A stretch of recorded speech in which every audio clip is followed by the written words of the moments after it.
ഇന്ന് ലോക അർബുദ ദിനമാണ്. ക്യാൻസറിനെ കുറിച്ചുള്ള അവബോധം ജനങ്ങളിൽ വളർത്തുന്നതിനാണ് എല്ലാ വർഷവും ഫെബ്രുവരി 4-ന് ലോക അർബുദ ദിനം ആചരിക്കുന്നത്. ക്യാൻസർ രോഗത്തിനെതിരെയുള്ള പ്രതിരോധ നടപടികൾ സ്വീകരിക്കുന്നതിനും രോഗലക്ഷണങ്ങൾ നേരത്തെ തിരിച്ചറിഞ്ഞുകൊണ്ട് ചികിത്സ ഉറപ്പാക്കുന്നതിനും അതുവഴി ക്യാൻസർ ബാധിച്ചുള്ള മരണങ്ങൾ തടയുന്നതിനും അവബോധം സൃഷ്ടിക്കുകയാണ് ഇന്നത്തെ ദിവസത്തിന്റെ ഒരു പ്രാധാന്യം. ഈ വർഷത്തെ അർബുദ ദിനത്തിന്റെ സന്ദേശത്തെക്കുറിച്ച് സംസാരിക്കുകയാണ് കോഴിക്കോട് ആസ്റ്റർ മിംസിലെ ഓങ്കോളജി വിഭാഗം തലവൻ ഡോക്ടർ KV ഗംഗാധരൻ. എല്ലാവർക്കും നമസ്കാരം.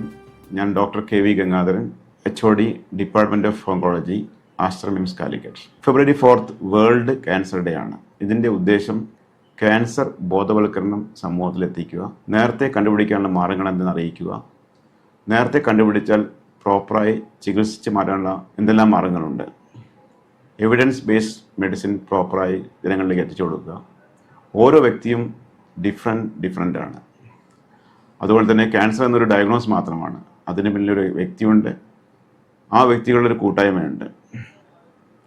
ഓരോ ഇൻഡിവിജ്വലിൻ്റെയും ക്യാൻസർ ബയോളജിയും ക്യാൻസർ പത്തോളജിയും അതിന് ചികിത്സാ രീതികളും വ്യത്യസ്തമാണ്. അപ്പോൾ ഓരോ വ്യക്തിക്കും പല യുണീക്കായ പല കാര്യം പറയാനുണ്ടാവും. അതുകൊണ്ടാണ് ഇപ്രാവശ്യത്തെ തീം എന്ന് പറഞ്ഞാൽ യുണൈറ്റഡ് ബൈ യുണീക്ക് എന്ന് വെച്ചാൽ ഓരോ വ്യക്തിക്കും അവൻ്റെ ക്യാൻസർ ഡയഗ്നോസ് ചെയ്ത് കഴിഞ്ഞാൽ അവൻ ഫേസ് ചെയ്യുന്ന ബുദ്ധിമുട്ടുകൾ പലതരത്തിലാണ്. അവൻ്റെ ഫിയർ, പേടികൾ, അവൻ്റെ എമോഷണൽ ഡിഫിക്കൽട്ടീസ്, സോഷ്യൽ സ്റ്റിഗ്മ, ഇതെല്ലാം അവൻ ഫേസ് ചെയ്യുന്നുണ്ട്. അത് ആദ്യകാലത്ത് അവൻ ഭയങ്കര പേടിയായിട്ടും ജനങ്ങളിൽ നിന്ന് മാറി നിൽക്കും. പിന്നെ കുറച്ച് കഴിഞ്ഞാൽ ആ സുഖം അവൻ ആക്സെപ്റ്റ് ചെയ്യും. ആക്സെപ്റ്റ് ചെയ്ത് കഴിഞ്ഞാൽ ആ ഓരോ വ്യക്തിയും ചികിത്സയ്ക്ക് റെഡിയാവും. ചില വ്യക്തികൾ ചികിത്സയ്ക്ക് മാറി, പിന്നെ in spite of full effort they will deviate. അവർ ചിലപ്പോൾ ചികിത്സ വരണമെന്നില്ല. പക്ഷേ റിപ്പീറ്റഡ് കൗൺസിലിങ്ങിൻ്റെ ഭാഗമായി അവർ എന്താണെന്ന് അസുഖം മനസ്സിലാക്കുകയും അതുപ്രകാരം ചികിത്സയ്ക്ക് വില്ലിങ് ആവുകയും ചെയ്യും. പിന്നീട് ഒരു continuous discussion with patients, counselling, പല ഇൻട്രാക്ഷൻ്റെ ഭാഗമായിട്ടാണ് ഒരു രോഗി ചികിത്സയ്ക്ക് റെഡിയായി വരുന്നത്. അതിനുശേഷം റിപ്പീറ്റഡായ ചികിത്സാ കാര്യങ്ങൾ പറഞ്ഞു കൊടുക്കുന്നതായിരിക്കും. സർജറി എന്താണ്, റേഡിയേഷൻ എന്താണ്, കീമോതെറാപ്പി എന്താണ്, പുതിയ ചികിത്സാ രീതികൾ എന്തൊക്കെയാണ്.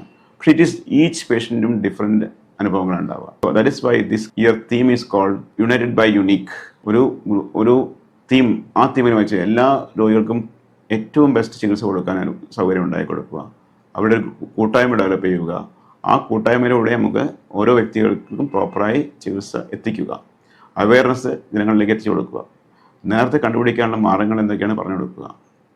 ഇതെല്ലാമാണ് വേൾഡ് ക്യാൻസറുടെ ലക്ഷ്യം എന്ന് പറഞ്ഞാൽ. അതുപോലെ തന്നെ മാക്സിമം ആൾക്കാർക്ക് ക്യൂറേറ്റീവ് ചികിത്സ കൊടുക്കുക. ക്യൂറേറ്റീവ് മീൻസ് കംപ്ലീറ്റ് ചികിത്സിച്ച് മാറ്റാനുള്ള സൗകര്യം ഉണ്ടാക്കി കൊടുക്കുക. പിന്നെ വേറൊരു ഇമ്പോർട്ടൻറ്റ് തീമാണ് പ്രിവെൻറ്റ് ചെയ്യുക. നമുക്ക് അസുഖത്തെ കംപ്ലീറ്റ് പ്രിവെൻറ്റ് ചെയ്യാൻ പറ്റും. പലപ്പോഴും ക്യാൻസറിൻ്റെയും പലവിധ പ്രിവെൻറ്റീവ് ഓപ്ഷൻസ് ഉണ്ട്. അത് ജനങ്ങളിലേക്ക് എത്തിച്ചു കൊടുക്കുക. ഇതാണ് ഈ കൊല്ലത്തെ വേൾഡ് ക്യാൻസറിൻ്റെ തീമായി നിൽക്കുന്നത്. ഒരു ലാസ്റ്റ് മെസ്സേജ് പറയുന്നത് വെച്ചാൽ സമൂഹത്തിലെ എല്ലാ വ്യക്തികളും ഇതെന്താണെന്ന് മനസ്സിലാക്കുക. ഓരോ വ്യക്തി ക്യാൻസർ ഡയഗ്നോസ് ചെയ്യുമ്പോണ്ടാകുന്ന ഇഷ്യൂസും പ്രശ്നങ്ങളൊക്കെ മനസ്സിലാക്കിയെടുക്കുക. അതുവഴി നമുക്ക് അവരെ സഹായിക്കാൻ പറ്റും. അതുവഴി അവർക്ക് പ്രോപ്പറായി ചികിത്സ കൊടുക്കാൻ പറ്റും. അപ്പോൾ ഡോക്ടർ പറഞ്ഞത് എല്ലാവർക്കും മനസ്സിലായി കാണും. നമ്മുടെ ശരീരത്തിൽ ഉണ്ടാകുന്ന ചെറിയ മാറ്റങ്ങൾ പോലും നമ്മൾ തിരിച്ചറിയണം, നിരീക്ഷിക്കണം.